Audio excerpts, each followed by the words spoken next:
Hey everyone, welcome to SS Academy. In this tutorial, I'm going to talk to you about Java statements. So, in computer programming, we use the statements to control flow of the program.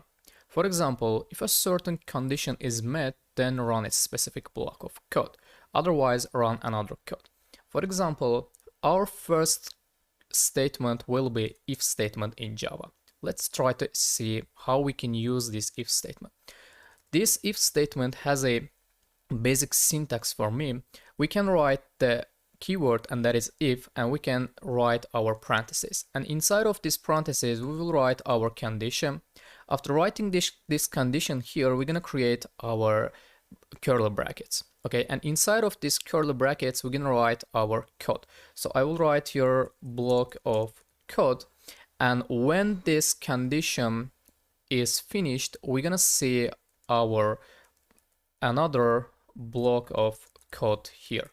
Okay, like this. For example, here I will have a code. For example, here I will have a one line of code, and when this if statement, when this condition is true, we're gonna enter inside of this curly brackets, and after entering here, we're gonna finish to executing this code, and we're gonna start to see, or we're gonna start to run this block of code.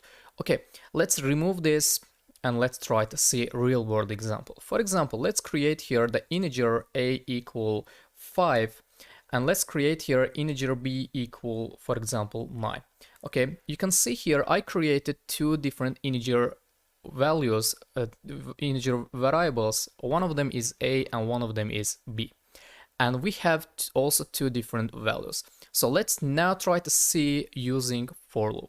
I will write here, sorry guys, I said for loop. We will see the if statement. I will say if and my parentheses. Inside of this parentheses, we should write our condition. I will say if a, for example, bigger than 4, okay, if a bigger than 4, I will say this curly brackets.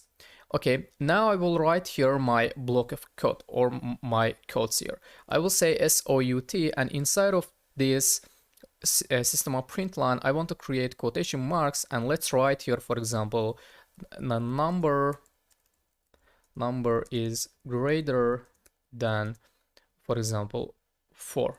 Okay, so if I run this code, I should see this printing here. Let's run this code.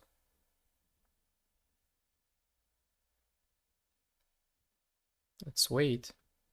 You can see here the number is greater than 4, because when this condition is true, I will be able to enter inside of this if statement. But let's try to break this code. I will write here if a, let's write less than 4. If I save this code, if I run code again, I will not be able to see this printing anymore, because we broke this code. We said if a less than 4, but our a equal to 5. It's not less than 4. That is why I cannot see this. Okay, this is our first statement, and that's this is called the if statement. So we said we're gonna use if statement for controlling program flow of our code. Okay, so let's see other example. Let's remove this from here. I will write, for example, let's this time use the scanner class. We've seen this scanner class before in our previous videos. I'm gonna write scanner, and let's write s and c equal new scanner, and I will write here system.in. Okay, let's come here. Let's say I want to get a number from my user. I will say integer and number equal, for example, scanner dot the next integer. Okay, using these two lines, I created scanner class, and in the line 7, I said I want to get number from my user. Now we can use if statements here. I will say if, and let's write our parentheses here. I want to write here number, if this number, for example, equal, let's say 10. Okay, I will write here, where's the problem here? Yeah, let's write here double equal sign, because it is the rule of if statement. You cannot write here just one equal sign, you should write double.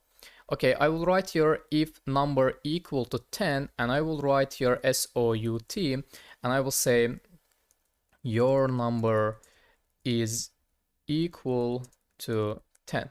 Okay, let's refresh this page, but before we're refreshing this, let's write here SOUT, and let's write enter your number. Okay, if I run this code, I will say enter your number. For example, let's write here the 10. If I click enter, I will say your number is equal to 10. Or let's run again, I will say 12, and I will not be able to see this. This is the one condition. We can change this. Let's change this to if number greater than 10, and I will write here is greater than 10. Let's write here than 10. So let's run again. For example, let's write here 9. I will not be able to see this printing here. But if I write here 11, I will see your number is greater than 10. Okay, guys, we have other statements like this if, but I don't want to mention in this video.